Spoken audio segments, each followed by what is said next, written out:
Минем авыл иң матуры дияргә яратабыз. Тагын берәрсе шулай дисә, хәтта бәхәсләшәбез. Шуны аңладым. Авылның матурлыгы аның төзек, чиста булуында яисә ямьле табигатендә генә түгел. Нәкъ менә синең авыл булуында. Һәрбер тыкрыгы, шишмә буе, урманнары саклаган хатирәләрендә. Шире беткән ташландык йорт та шул хәтле якын, кадерле була ала, әгәр сине аның белән берәр җылы истәлек бәйләсә. Шуңа күрә кемгәдер бу матурлыкны исбатлаудан мәгънә юк. Син аңа бала чагың шаулап үткән мәктәбеңне күрсәтәсең, ә ул буш бина күрә. Чөнки бу аның хатирәсе түгел.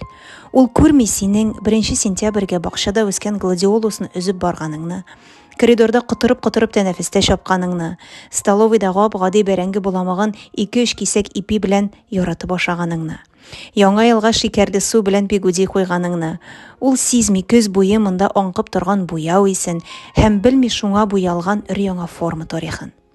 Аны син генә беләсең, сизәсең, буш бинаны шул хатирәләр белән тутыра аласың. Бәрәңге алганда борын эшләренә кадәр тулган туфрак, шелтәр белән балык тотулар, күзне ертып таң атканда җиләккә торулар, бутый белән саз ярып йөрү, велосипедтан ягылгач кутырлаган тез терсәкләр, тау шуып карда аунап кызарган алсу йөзләр, әти-әниләрнең яшь, сәламәт чагы, әтинең Жигулида йөргән, әнинең чәченә химия ясаткан чагы, әби-бабайларның исән чагы.